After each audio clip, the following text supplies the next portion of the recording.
जहां वक्त है ठहरा हुआ, थमा हुआ, रुका हुआ, जमाने की निगाहों से था ये अब तक छुपा हुआ। यह है जुदा, ये खास है, ये खुद में एक इतिहास है। हजारों अनसुनी कहानियां भी इसके पास है। अलग यहाँ की सुबह है, अलग यहाँ की शाम है। ये है किसी तिलिस्म सा, ओरछा इसका नाम है।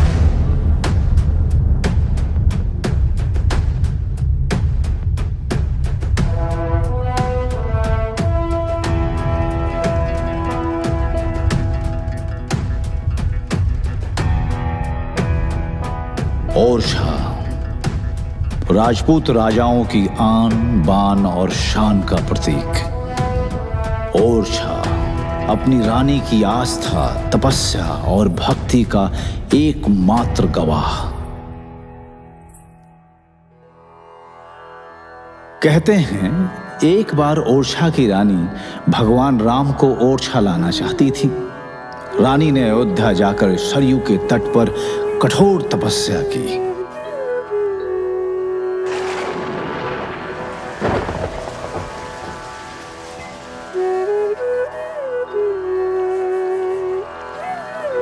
रानी की तपस्या से प्रसन्न होकर भगवान राम प्रकट हुए और बोले, मैं तुम्हारी इच्छानुसार ओरछा अवश्य चलूंगा, किंतु मेरी 3 शर्तें हैं।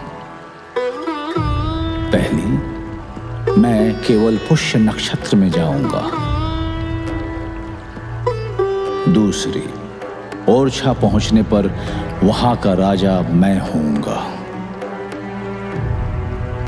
और तीसरी, वहां ले जाके तुम मुझे जिस स्थान पे बिठाओगे वहीं मेरा सिंहासन होगा, जो राम राज के नाम से जाना जाएगा।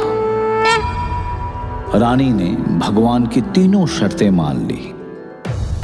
आज भी ओरछा एकमात्र ऐसा स्थान है जहां भगवान राम को प्रतिदिन एक राजा के रूप में ही पूजा जाता है। राजा ही की आन से, राजा ही की शान से पूजे जाते राम जहां राजसी सम्मान से। ओरछा है वो अकेला क्षेत्र हिंदुस्तान में, कोने कोने में यहाँ महाराज राजा राम है। ये है किसी तिलिस्म सा, ओरछा इसका नाम है।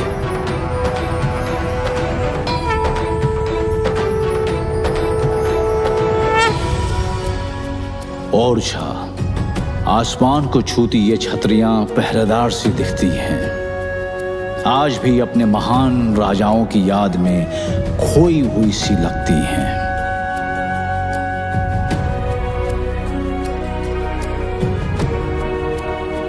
ओरछा बुंदेला साम्राज्य के उन राजपूत राजाओं की धरती है जिन्होंने लगभग 5 सदियों तक इसे सजाया और संवारा, जिन्होंने विदेशी आक्रमणकारियों को तलवार के घाट उतारा, जिनकी वीरता और पराक्रम के किस्से बन चुके हैं ओरछा के यादों के हिस्से। जिसने रखा अपनी दोस्ती का मान और बनाया जहांगीर महल आलीशान। आज भी इन भवनों में गूंजते हैं जिनके अनगिनत किस्से। ओरछा की धरती है ये, आओ गर्व से घूमे इनमें।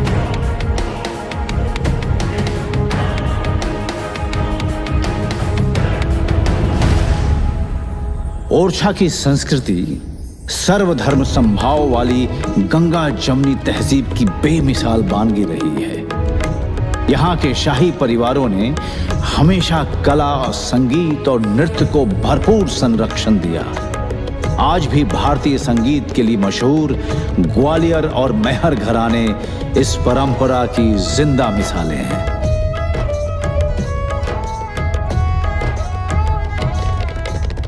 जहां हर एक राह पे गुजरे शान से सभ्यता की सवारी, जहां भीमबेटका की गुफाओं में हुई थी सबसे पहली चित्रकारी,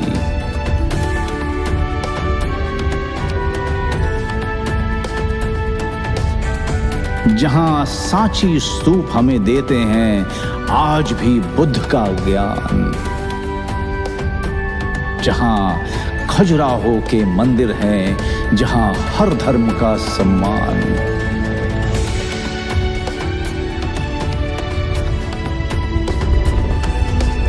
जहां अमरकंटक से जन्मी नर्मदा बना हिंदू तीर्थ स्थान, जहां संत कबीर मगन से लगन से बैठे लगा के ध्यान, आज भी, जी हां आज भी इन धर्मों का, संस्कृतियों का जहां समावेश है, वो अपना मध्य प्रदेश है।